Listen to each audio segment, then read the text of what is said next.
또 털렸습니다. 이 정도면 개인정보가 아니라 공공정보 아닌가요? 대기업의 개인정보 유출, 이제는 지겹습니다. 쿠팡의 발표에 따르면 처음엔 4,500개 계정이 노출됐다고 했습니다. 그런데 하루 만에 3,370만 개로 정정했어요. 이게 대체 무슨 일일까요? 숫자로만 보면 감이 안 오실 수 있습니다. 좀 더 쉽게 설명해 드리죠. 대한민국 경제활동 인구가 약 2,900만 명입니다. 쿠팡의 활성 이용자가 2,470만 명이고요.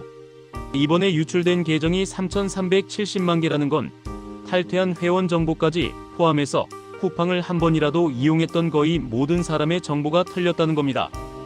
여러분이 최근 몇 년 내에 쿠팡에선 한 번이라도 물건을 산 적이 있다면 여러분의 이름, 이메일, 배송지 주소, 전화번호가 지금 어디선가 팔리고 있을 가능성이 큽니다. 더 충격적인 건 범인입니다.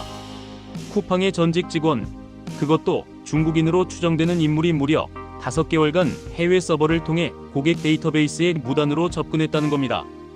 이러니 스팸 문자와 전화가 그렇게 오는 게 당연하죠. 먼저 사건의 전말을 정리해 보겠습니다. 쿠팡은 11월 29일 금요일 공식 입장문을 통해 고객 개인정보 노출 사실을 인정했습니다. 처음 발표에서는 약 4,500개 고객 계정의 정보가 노출됐다고 밝혔죠. 그런데 같은 날 오후 갑자기 입장이 바뀝니다. 추가 조사 결과 노출된 계정이 3,370만 개로 확인됐다는 겁니다. 7만 5천 배가 늘어난 겁니다. 이게 정상적인 조사 과정에서 나올 수 있는 오차 범위일까요? 상식적으로 이해가 안 됩니다. 4,500명과 3,370만 명은 차원이 다른 숫자입니다. 이건 단순한 집계 오류가 아니라 처음부터 사태의 심각성을 축소하려 했거나 아니면 자체 보안 시스템이 얼마나 뚫렸는지조차 파악하지 못하고 있었다는 뜻입니다. 둘 다 심각한 문제죠. 그럼 어떤 정보가 유출됐을까요? 쿠팡 측 발표에 따르면 이름, 이메일 주소, 배송지 주소, 배송지 전화번호가 노출됐습니다. 다행히 신용카드 정보나 계좌번호, 비밀번호는 포함되지 않았다고 합니다. 하지만 안심하기엔 이릅니다. 이름, 주소, 전화번호만으로도 할 수 있는 범죄가 상당히 많거든요. 가장 흔한 게 보이스피싱입니다. 고객님, 쿠팡에서 주문하신 상품 배송 중 문제가 발생했습니다. 아래 링크를 클릭해서 확인해주세요. 이런 문자 받아보신 적 있으시죠? 문제는 이제 그 문자에 여러분의 실명과 실제 주소 일부가 포함될 수 있다는 겁니다. 서울시 강남구동에 거주하시는 김철수 고객님이라고 정확히 찍어서 오면 신뢰도가 확 올라가죠. 클릭할 확률도 높아집니다. 택배 스미싱도 마찬가지입니다. 실제로 주문하지 않은 물건인데도 고객님 주소로 발송 예정이라는 메시지에 실제 주소가 적혀 있으면 순간적으로 헷갈릴 수밖에 없습니다. 인터넷을 많이 사용하시는 분이라면 특히 조심하셔야 합니다. 특히 요즘은 온라인 쇼핑을 가장 활발히 하는 세대이고 동시에 자녀가 있는 가정이 많습니다. 자녀 관련 긴급 연락이라는 식의 메시지에 실제 주소와 이름이 포함되면 순간적인 판단착오로 이어질 수 있습니다. 그럼 이 사고는 언제, 어떻게 발생했을까요? 쿠팡 측에 따르면 침입 시점은 올해 6월 24일입니다.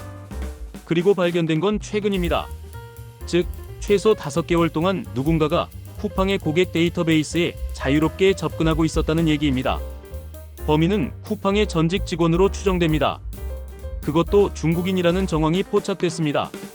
이 사람은 해외 서버를 통해 쿠팡 시스템에 무단으로 접근했습니다. 여기서 몇 가지 의문이 생깁니다. 첫째, 퇴사한 직원의 접근 권한이 왜 5개월 넘게 유지됐을까요? 보통 기업들은 직원이 퇴사하면 즉시 모든 시스템 접근 권한을 회수합니다. 특히 고객 데이터처럼 민감한 정보를 다루는 권한은 당일 즉시 차단하는 게 상식입니다. 둘째, 해외 서버를 통한 비정상적인 접근이 5개월간 감지되지 않았다는 건 뭘 의미할까요? 쿠팡의 보안 모니터링 시스템이 제대로 작동하지 않았다는 뜻입니다. 셋째, 3,370만 건의 데이터를 빼내는 작업이 5개월간 진행됐는데 아무도 눈치채지 못했다는 게 말이 됩니까? 쿠팡은 대한민국 1위 이커머스 기업입니다. 시가총액이 수십조 원에 달하고 고객 수가 2,500만 명이 넘습니다.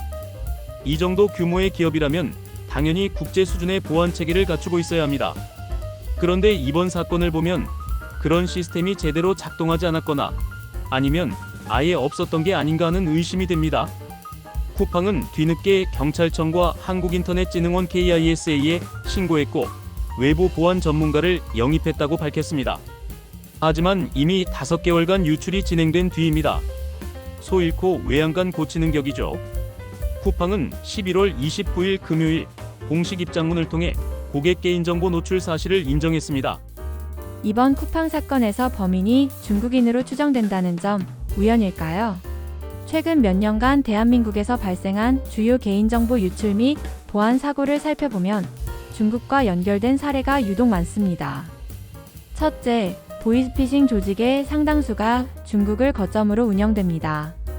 중국 현지에서 한국인들을 대상으로 전화를 걸고 유출된 개인정보를 활용해 범죄를 저지르는 겁니다. 경찰이 검거하려 해도 중국 당국의 협조를 받기 어려워 수사가 난항을 겪는 경우가 많습니다. 둘째, 최근 급성장하고 있는 중국계 이커머스 플랫폼들의 개인정보 보호 문제입니다. 알리익스프레스, 테무 시인 같은 플랫폼들이 한국 시장에서 빠르게 점유율을 늘리고 있습니다. 가격은 저렴하지만 이 업체들이 수집한 한국인의 개인정보가 어디서 어떻게 관리되는지는 불투명합니다. 중국의 국가정보법을 아시나요? 2017년 제정된 이 법은 중국 기업들에게 정부의 정보 수집 요청에 협조할 의무를 부과합니다. 즉, 중국 기업이 보유한 외국인 데이터라 하더라도 중국 정부가 요구하면 넘겨야 한다는 겁니다. 여러분이 테무에서 5,000원짜리 휴대폰 케이스를 사면서 입력한 이름, 주소, 전화번호가 어디로 가는지 생각해 보신 적 있으신가요? 셋째, 데이터 주권 문제입니다. 한국 기업들 중 상당수가 서버를 해외에 두거나 외국 기업의 클라우드 서비스를 이용합니다. 그 자체는 문제가 아닙니다. 문제는 그 데이터가 어느 나라 법에 적용을 받느냐입니다. 만약 한국인의 개인정보가 중국 내 서버에 저장돼 있다면 중국 법의 적용을 받을 가능성이 높습니다. 한국 정부가 보호할 수 있는 범위 밖에 있는 거죠. 넷째, 중국발 해킹의 역사적 맥락입니다. 국제보안업계에서는 중국 정부 또는 중국 기반 해킹 조직이 전 세계를 대상으로 사이버 공격을 감행해 왔다는 보고가 계속 나오고 있습니다. 미국, 유럽, 일본 등 주요국들이 중국발 사이버 위협에 대해 공식적으로 경고해 왔습니다. 한국도 예외가 아닙니다. 정부기관, 기업, 개인 할 것 없이 중국발로 추정되는 해킹 시도가 끊임없이 이어지고 있습니다. 물론 모든 중국인이 해커라거나 모든 중국 기업이 위험하다는 말이 아닙니다. 그건 명백한 편견이고 차별입니다. 하지만 패턴은 있습니다. 통계는 거짓말을 하지 않습니다. 한국에서 발생하는 개인정보 유출 및 사이버 범죄 중 상당수가 중국과 연결돼 있다는 건 부인할 수 없는 사실입니다. 그래서 우리가 던져야 할 질문은 이겁니다. 왜 우리의 소중한 개인정보가 국경을 넘어 흘러가고 있는가? 그리고 그것을 막을 방법은 없는가? 유럽연합은 GDPR이라는 강력한 개인정보 보호법을 만들어 역외 이전을 엄격히 규제하고 있습니다. 중국은 반대로 자국민의 데이터가 해외로 나가는 걸 철저히 통제합니다. 그런데 한국은? 우리는 데이터가 자유롭게 들어오고 나가는 구조입니다. 보호는 약하고 규제는 뒷북이고 기업들의 자율에 맡겨진 부분이 너무 많습니다. 쿠팡 사건은 단순히 한 기업의 보안 사고가 아닙니다. 우리 사회가 개인정보를 얼마나 허술하게 다루고 있는지, 그리고 그 정보가 국경을 넘어 어디로 흘러가고 있는지를 보여주는 경고입니다. 쿠팡의 이번 대응은 여러 면에서 문제가 있습니다. 첫째, 초기 발표의 신뢰성입니다. 4,500명에서 3,370만 명으로 하루 만에 75,000배 늘어난 숫자를 어떻게 믿으라는 걸까요? 이건 단순한 실수가 아니라 사태를 축소하려 했다는 의심을 살 수밖에 없습니다. 둘째, 5개월간 감지하지 못한 보안 시스템입니다. 대형 이커머스 기업이라면 실시간 모니터링, 이상 접근 감지, 권한 관리 자동화 같은 기본적인 보안 체계를 갖추고 있어야 합니다. 그게 없었거나 작동하지 않았던 겁니다. 셋째, 고객에 대한 사후 조치입니다. 쿠팡은 노출된 고객들에게 개별 통지를 하겠다고 밝혔지만 3,370만 명에게 언제, 어떤 방식으로 통지할 건지 구체적인 내용은 없습니다. 그런데 이게 어제 오늘 일이 아닙니다. 올해 10월에도 SKT에서 대규모 개인정보 유출 사고가 발생했습니다.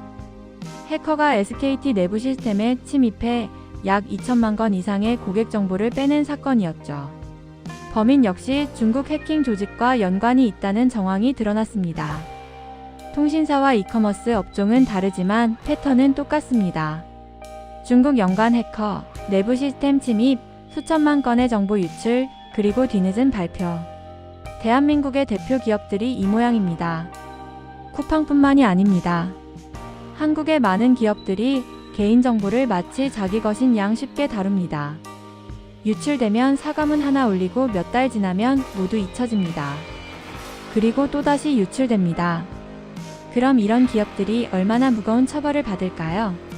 한국의 개인정보보호법에 따르면 개인정보 유출 시 최대 과징금이 매출액의 3% 또는 5억 원 중 큰 금액입니다. 들으면 큰 것 같지만 실제로는 그렇지 않습니다.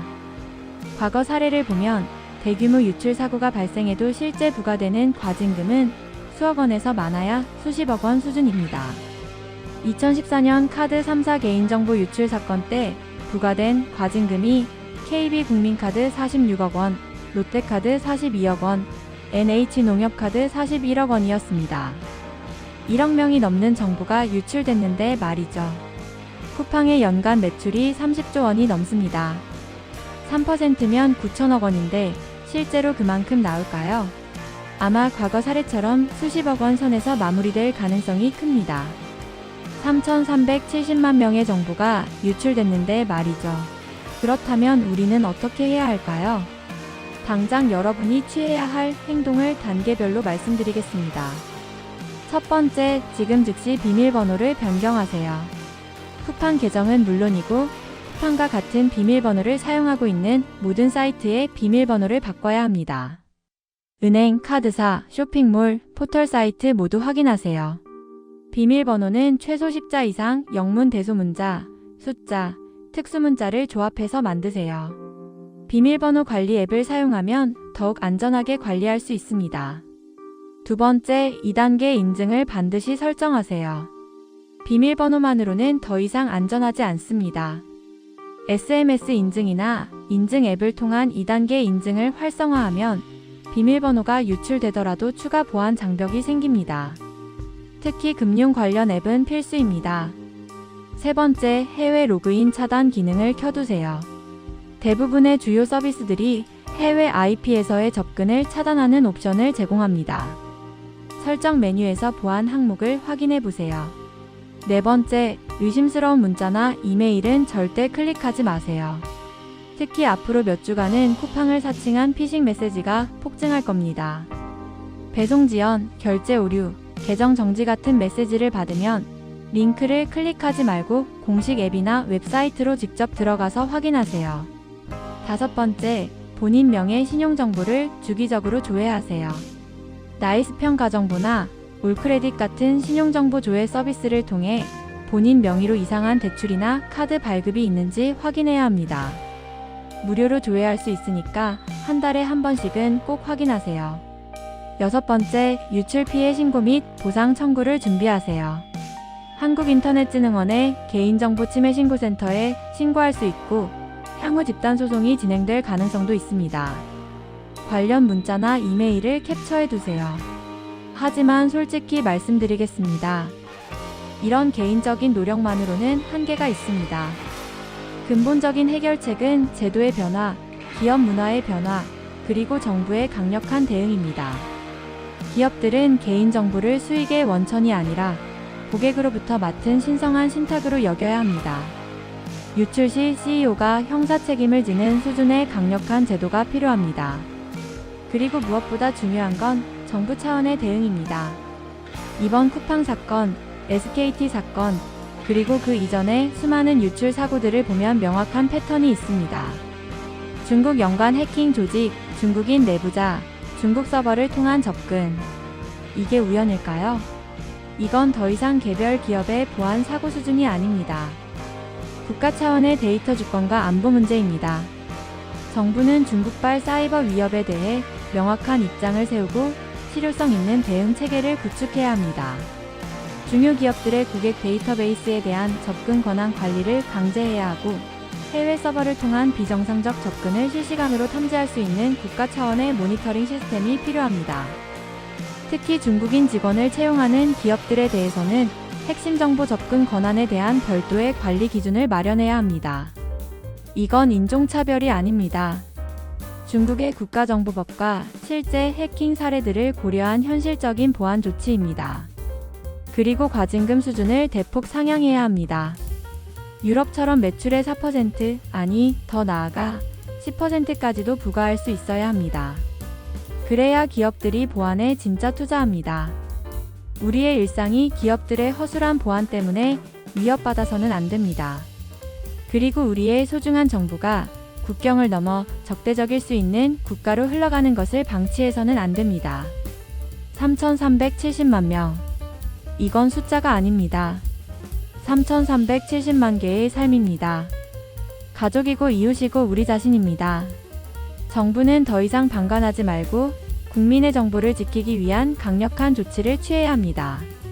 중국발 사이버 위협에 대한 명확한 대응 전략을 수립하고 기업들에 대한 실효성 있는 규제를 만들어야 합니다. 이제는 바뀌어야 합니다. 바뀌지 않으면 이런 일은 계속 반복될 겁니다. 더 이상 개인정보가 털리지 않는 때가 왔으면 좋겠습니다. 오늘 영상이 도움이 되셨다면 좋아요와 구독 부탁드립니다.